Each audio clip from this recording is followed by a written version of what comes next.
next. I put it on Twitter. We got some really good responses. I'm curious what you guys think. We'll get to it after a quick word from Monarch Money. Most people can't name all their financial accounts or even what they're worth. This isn't Monarch Money, read correct. Yeah, what it's worth, whether it's their 401ks, properties, or investments. And when you don't have the full picture, you can end up leaving money on the table. That's why there's Monarch Money. It's an all-in-one personal finance tool bringing you your entire financial life together in one clean, easy-to-use interface on your laptop or your phone.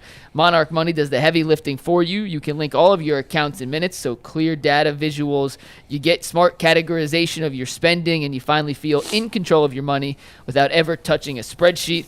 Don't let financial opportunities slip through the cracks. Use promo code LOCKEDONNFL at monarchmoney.com in your browser for half off your first year. That is 50% off your first year at monarchmoney.com with promo code LOCKEDONNFL. Also, don't forget the Guardians game this Friday is on WKYC when they take on the Atlanta Braves. You can catch all your coverage right here on WKYC as the Braves and the Guardians go to battle. All right, Dustin's using a bathroom real quick. He'll be back in 1 sec, so don't mind the fact that we have an empty middle seat here. But I wanted to ask you guys this question because yesterday, Kevin Stefanski spoke before practice. No mention of an injury. Then Shador gets no reps at practice. We're all trying to figure out why. We've learned after practice an oblique injury. But for the most part, Kevin Stefanski doesn't really give the media any answers. He's Bill Belichick-esque. He'll answer it, says nothing, leaves a lot to interpretation. Stephen Vogt, on the other hand, is often completely transparent. We may disagree with what he's saying, but he is very open, honest, and transparent, almost to a fault. I'm surprised you think that way, because I don't know. I was trying to think of examples.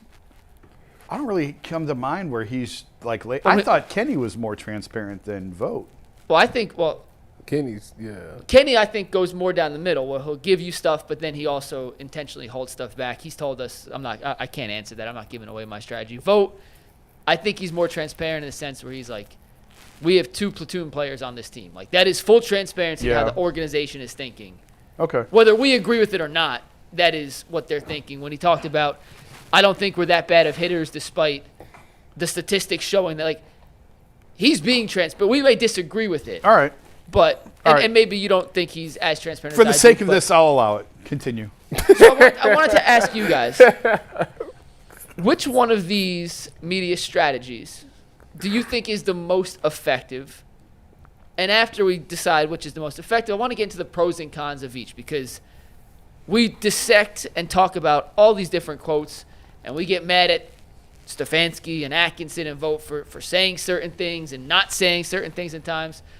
And I think this is the right panel to kind of dive into the different strategies that each of the Cleveland coaches take to how they handle the media. Jason, you can start us off here. Which one do you prefer and think is the most effective? I mean, as someone who was a beat writer for 10 years, I love transparency, right? Like, you want to know everything, and you want to know. It's funny because I mentioned Byron earlier. Byron Scott is the only coach I've ever been around in 25 years of doing this who was better on the record than he was off the record. You could ask Byron anything, and he would tell you. Try and get him off the record for, like, the good, nothing. He'll just tell you on the record. It was so weird. He was the only one. But Byron's like old school. Byron didn't care. And he was great that way. But, I mean, I'm interested in your guys' perspective as players in the locker room. I think if I was a coach, I think I would be more Kevin than the other way because I would want to protect my players. I do think that there comes a point where a little public shaming isn't a bad thing. And if you are teaching or if you're trying to get something in a guy's head over and over and over and over again privately and it's just not clicking, I do think that there's a point where a little bit of public embarrassment is okay to kind of get the point across. But, I mean, Kevin will never embarrass a player. He'll never throw a player under the bus. And I don't agree with that. I do think that there comes a point. But I do like the idea of protecting the players. Most coaches view media as, I just want to get through this and not create a headline. That's it. And Kenny, I think, actually is... I'm just here so I don't get fined? No. Kenny Atkinson is really more of a...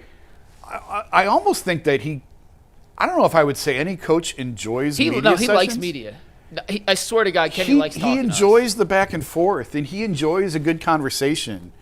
And that's very rare, especially today. It's very rare. A lot of coaches just act like they're just too busy and they don't even want to be there. Yeah. So And the fact that it's- he does enjoy that is And it's unique. It's a nuisance to a lot of coaches, Right. especially in the NBA, because in the NBA, a lot of coaches have to talk 3 times on game day. You talk at shoot around, the road coach has to talk at shoot around, right? Road? Yeah. I think road coach talks at shoot around, then they talk pregame, and then they talk postgame. 3 times they got to do this. And Seems excessive. Yeah. And a lot of times it's the same questions. The guy that doesn't come to shoot around in the morning will ask it at pregame. Or you get the visiting writers who come in and want to ask what you just answered 3 days ago at the previous city you were in. So it can get a little tiring and old. We could do a 2-hour show really on this, and really I think market plays into this as well. If you're coaching in New York, it's a hell of a lot different than if you're coaching in Charlotte or Cleveland. With the media training that you have to go through, with the presence that you have, with the questions that you're asked. Coaches here get off easy for the most part. I think the Browns media probably hammers Kevin more than the Cavs or the Guardians get than their coaches get, just because there's more people in the room. And I think for the most part, the Browns media asks a lot of the right questions. But I don't know. I'll shut up because I could just go on and on and on. But I'm curious to hear from a player's perspective how you appreciate or what you like in a coach and how they handle media. If they like giving things away, or if they like guys who sort of protect you, even maybe if the player doesn't deserve it. I think that Mike Tomlin's the best at kind of balancing his private conversations with the player and keeping stuff in house, and also like has the ability to know the line of where he can go with not berating or like embarrassing a player like through the media, but like if a guy's just not getting it done, like he'll say we need more out of him. Yeah. And what's wrong with that? Nothing. Yeah, I mean, I think that if the coach has been saying the same thing to me, and it's out there, like, what do I got? How about that's a me problem? Like I've got to be better so that my coach is not getting through to me. He's been talking to me, and now he's talking to the media about it. But he's not doing it to shame you. He's not doing it to try and embarrass you or shine light to a negative behavior or your poor performance. He's trying to just get the team going, and he needs you. Like I just looked at it as like if the coach ever brought up something about me in the media where they basically said that they need more, I gotta look myself in the mirror as a player, and if I can't deal with that, then I'm just in the wrong place. It's more of an indictment on you. Correct. Ty? I'm going back and forth with it because honestly, I'm putting myself in my athletic mindset. And when I was an athlete, I'd rather the Kevin approach. Mm-hmm. Like if we gonna talk, just me and you gonna talk, keep it what it is, don't say nothing. Because there's nothing more awkward than a coach saying something about you, and then the media talks to you and they say, yeah, your coach said this, and you like, what? Did he? Yeah. Like you get like, oh really? That's what he said? So like then it becomes like that. So like for me, I'd rather it just be, we could just have this talk, this conversation. Because I wouldn't go to the media and be like, yeah, our coach stinks. He needs to do better. Like I wouldn't do that. So therefore I feel like a coach shouldn't do that to a player. I actually recall one time in the media, which I had left Ohio State. So the private conversation between me and Urban when I told him I was leaving was, that's the wrong decision, Tyvish. You making a huge mistake. Don't do it. Stay. Urban told you that? Yeah, don't do it. You not ready. Stay. And I said, respectfully, it's my decision. I'm going to do what I want to do. So I left. And I'm training down at Exos. And they're doing, I guess they do like the first press conference of the new year with the new team. And they asked him about, the question was, out of the kids that declared, was there any of the kids that you felt shouldn't have declared? And he said, you know what? And he started off by saying, no, I'm not going to answer that question. And he goes, you know what? No, I am going to say one name, Tyvus. Did he really? And I remember looking at it, and I'm like, why would he bring my name up? So I just remember, like, at me at that age, like, that's the one memory that I remember, like, yeah, that made me upset. Like, don't say my name. Like, no, we already talked about it. It is what it is. I'm gone. Like, don't talk about my name. So, yeah. I say all that. Isn't there something to be said for the fact that he already he didn't say something to the media that he didn't say to your face? True. Like, you know? I mean, yeah, sure. But like at that point, like I felt like you're diminishing me though. Like I'm in a draft process. That's here. fair. That's a little bit different. Yeah, like you're in. I'm in a. So now you're telling NFL coaches that he's not ready. Like you're messing up my money. So like don't say my name. Yeah, did that create hard feelings between the two of you? Did you Absolutely. I never talked to him about it. This is actually the first time I've ever talked about it publicly. Oh, yeah. Well, welcome to therapy. No, I mean, it's water. I love the guy. It's water under the bridge. So you've talked to him since. You just didn't bring that up. Yeah, no, I haven't talked to him about that. But it's like, you know, don't say, he actually reaches out to me like once a month. Okay. But it's just like at that moment. You guys work for the same company now. Fox, sort of. Yeah. Well, Big Ten is owned by Fox, so sort of, kind of, sort of. Yeah. But yeah, that was the one time, like, that's the one memory I remember, like, of a coach saying something about me in the media, and I'm like, I didn't like it. Yeah. So like from that moment on, I said, yeah, I'm a fan of the Kevins and the Bill Belichicks that like don't say that. It's frustrating for people that work in the media. I get it, and you're trying to figure out what they are trying to say. Like I give you that, but. As a player, I think we all kind of respect that a lot. If you're good at your job in the media, you can find out. You don't need press conferences are a waste of time.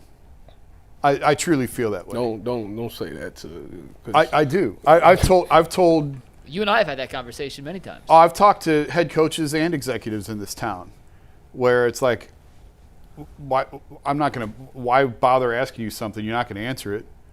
I'll pull you off to the side 15 minutes from now or tomorrow or the next day.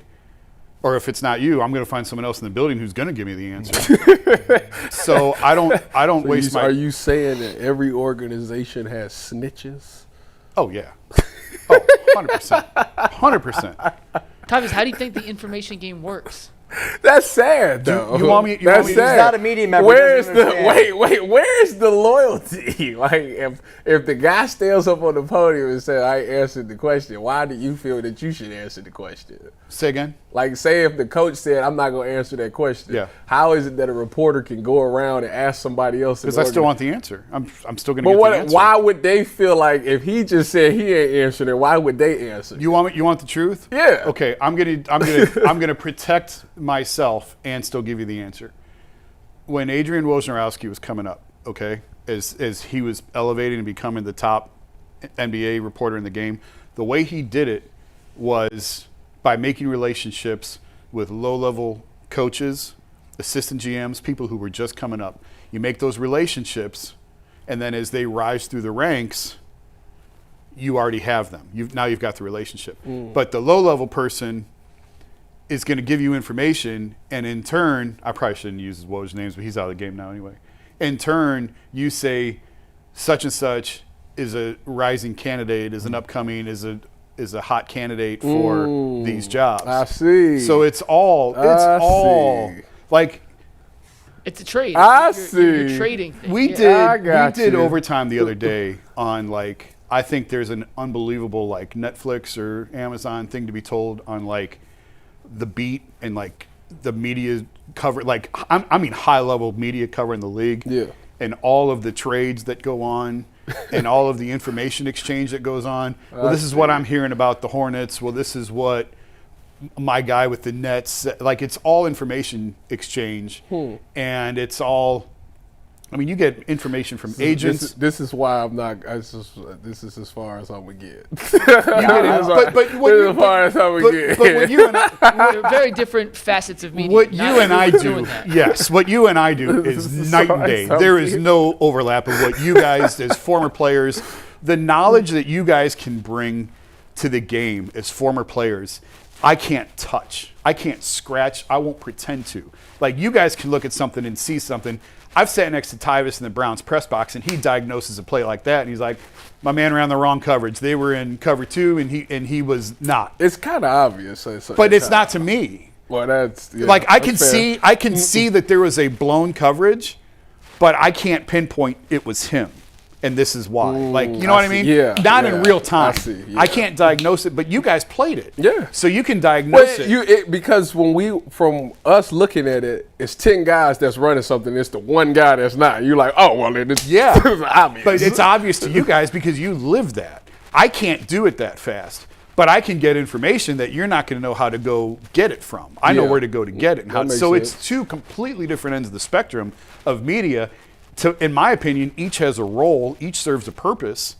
They just don't cross paths. They're totally different. They both bring value in separate ways, in different ways. And Ty, let's be honest. You can get information that we can't. That's true. Urban Meyer's calling you every month. You could certainly get information that as much as Jason it's not like I'm going out here and I'm gonna say it. But my point, like that, and Jason, I'll use Jason. Jason knows so much stuff that he doesn't share. Sometimes, yeah. Sometimes he does, sometimes doesn't. But like, you know things, Dustin. You know things from people you speak to. Yes. Yeah. That you don't share. I know things that are going on behind the scenes that I can't share. Yeah. Not as much as you guys in certain aspects, maybe more in other regards. Everyone has their place in how like the media ecosystem kind of works, and what Jason does as a reporter needs to complement the work you guys do as former player analysts, and former player analysts need the complementary skills of reporters, and that's what makes good shows work. Kind of what makes UCSS work in a way. So what's your answer on this one, Mike? Which out of the 3 coaches, which one do you like the most? I think Kevin. I think when you give nothing, it leaves too much to the imagination, and that's when we come up with crazy conspiracies. And I know the teams don't care about what fans think, but I do think some level of honesty and some level of trust that what you're saying is actually what's going on is beneficial to the team. I think Kenny does a pretty good job. And I know Kenny, I've never spoken to Kevin Stefanski. I've never spoken to Stephen Vogt, so take that with a grain of salt. Jason's talked to all of them. I think he does a pretty good job of being honest with us, Jason. Yeah. Without giving us everything. And the fact that he does, I believe, enjoy conversing with us. Yeah. Makes it easier to feel like you can actually ask a question that may not be something that he wants to talk. I'll go back to when I asked him about their third quarter defensive inefficiency, how they've been great in the first and second quarters, they're really good in the fourth, and they sucked in the third. And I basically asked him, Kenny, why do you guys suck in the third quarter defensively? And he kind of chuckled. He's like, if I had a good answer, we wouldn't suck in the third quarter. And got into some of the stuff about what he may have to change, because this is probably in February, like right after the All-Star break. And it was an honest answer without giving us the exact X's and O's. I just think when you give something, you eliminate the room for us to run with our own narratives. And when we run with our own narratives, it becomes 10 times worse. But see, then that's where I understand what you're saying, because see, that's at that point, that's where the social media aspect of it takes off. Because as a player, if I'm like Kevin, like if Kevin is my coach and we handling everything in-house, like we got a clear understanding of what it is. But we live in the social media world where the media don't know what it is. So they make up this whole thing, and now I'm reading it and I'm thinking, where did they get that from? Like, is that true? Like, is that really is that really how he feels? Like, who is he talking to? Yeah. Like that thing. So it causes that type of confusion to where like now it could be beef that shouldn't even be beef type thing. To where if you do like say it to me and then you go say it to the media, it's like, all right, we all on the same page. Everybody can't come up with their own narrative because it is what it is. So like I understand that and I respect it. Maybe as a 31-year-old, like I respect that more. But like I said, back when I was 20, 21, like, yeah, don't say no, don't mention my name. Plus, I think you guys both having played football is more secretive than any other sport. Football is so paranoid. Football coaches are more, probably because there's only 17 games and the others there's 82 and 162, and they'll tell you lineup changes. You know, NBA coaches will say, you know, Donovan's out, Ty is going to start in his place, you know, whatever. And it's 5:45 and the game's in an hour and 15 minutes, and okay, there you go. There's our starting lineup. The NFL would never do that. You find out when the inactives come out. who's in, who's out, but not up until that. And they are just so freaking paranoid. Whereas the other two, baseball and the NBA is the most laid back of any league. NBA guys tell you anything. Oh, yeah. And it's so fascinating having come from that world, spending 10 years talking to NBA people.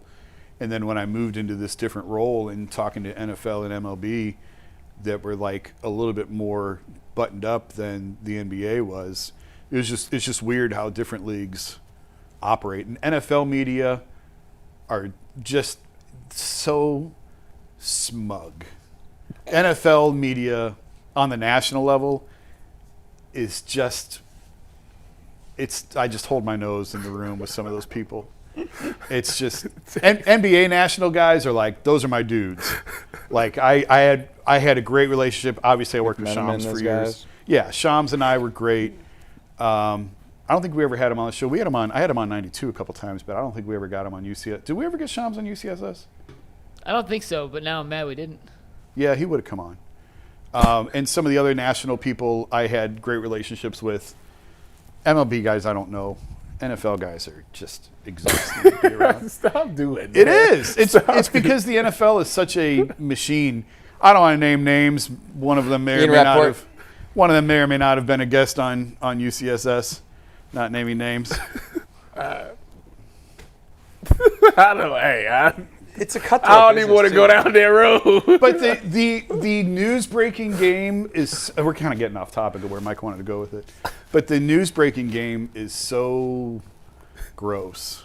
It's disgusting. It is nasty. It's disgusting. It's like, I would never want that life. It's so cutthroat. And those guys, I mean, I've been around. Why do you think they get mad when the players break their own news? I mean, these guys get paid millions to break transactions. It's really insane. I mean, I was used to go to the Senior Bowl every year, and I'd be down there, and all the main guys, all the national guys would be there. I'd end up going to dinner with them. Pete Thamel's one of my really good buddies. Now works with ESPN, and we still talk quite a bit.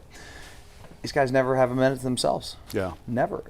They're constantly on their phones, and And especially if you haven't broken something in a couple of days, Yep. then there's anxiety and stress, and then you're like probably in a pissed off mood because you haven't got something, and it's just a continuous cycle of like, man, it's like a sales job with commission. Yeah. And if you're not meeting you're screwed. And if you're at a Senior Bowl or the NFL Combine or the owners' meetings and you're having a conversation with one of them, there's no eye contact. They're like this. They're always looking around the room for someone more important to be talking to than you. Sad, man. So I mean, You media members, man, I tell you. Woj used to tell the story of he had a shelf outside his shower where he'd put his phone on the shelf while he's taking a shower, so that he could see his phone while he's in the shower. And Schefter told the story one time. I don't want to work that hard. Thank you. That's what I've been saying since the show launched. Work that hard. And Schefter told the story one time of his daughter was trying to talk to him, and he was responding to a text. And she said, "Dad, what's more important, me or your phone?" You know what he told her? My phone gets you whatever you Honey, want. we've talked about this. You're both important to me.